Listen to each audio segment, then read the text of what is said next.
যারা ইন্ডিয়াকে ভালোবাসেন আজকে তারা দেখছেন রাতে অন্ধকারে বাংলাদেশে এত এত পানি ছেড়ে দিয়েছে, মানুষের ঘর ছাড়া হয়ে গেছে। ফেসবুক ইউটিউবে ঢুকলেই দেখি মানুষের মৃতদেহ, ছোট ছোট বাচ্চারা পর্যন্ত বাঁচতে পারলো না। গরু ছাগল থেকে শুরু করে হাঁস মুরগি মানুষের সব ধ্বংস করে দিয়েছে এই ইন্ডিয়া সরকার। আমরা যারা ভারতকে ভালোবাসি, যারা ইন্ডিয়াকে পছন্দ করি, আজকে তারা কোথায়? আজকে দেখছেন বাংলাদেশের বর্তমান অবস্থা কি হয়েছে।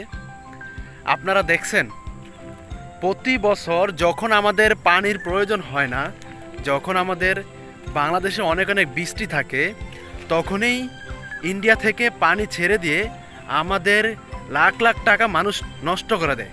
মানুষ কত কত মানুষ যে মারা যায় প্রতি বছর, কিন্তু এটার কোনো আমরা এখন পর্যন্ত সমাধান পাইলাম না যে এটা কিভাবে সম্ভব। আমাদের তো পদ্মা সেতুর প্রয়োজন ছিল না, আমাদের তো ওভারব্রিজের প্রয়োজন ছিল না। বাংলাদেশ দেখেন লাস্ট 15 বছরে শেখ হাসিনা সরকার পদ্মা সেতু তৈরি করছে এবং ওভারব্রিজ তৈরি করছে। আমাদের ওভারব্রিজ কেন প্রয়োজন ভাই? আমাদের নিচের রাস্তাই ঠিক না, কি একটু বৃষ্টি হইলেই রাস্তা এত এত পানি হয়ে যায়, মানুষ হাঁটাচলা করতে পারে না, গাড়ি ঘোড়া চলতে পারে না। তাহলে আমাদের কেন ওভারব্রিজ প্রয়োজন? আমাদের রাস্তার পাশে ড্রেন প্রয়োজন, আমাদের ওভারব্রিজ প্রয়োজন ছিল না।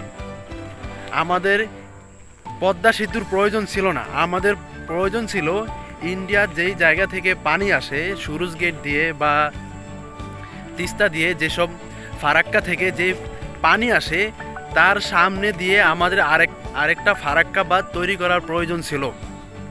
তখনই ইন্ডিয়া ভয় পাইতো, তখনই ইন্ডিয়া আমাদের কাছে কিছু অনুমতি না নিয়ে পানি দিত না। অবশ্যই একটা আলোচনা করতো, তারপর পানি ছাড়তো। কোনো আলাপ আলোচনা নাই।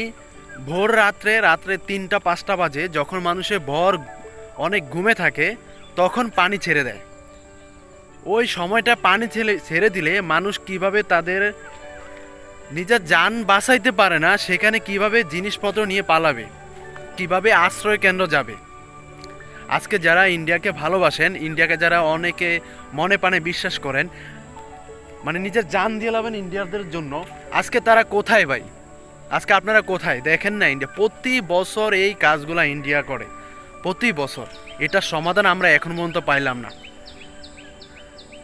আমাদের বাংলাদেশে বর্তমান যেই আসুক সরকার, যেই আসুক, আমাদের কোনো সমস্যা নেই।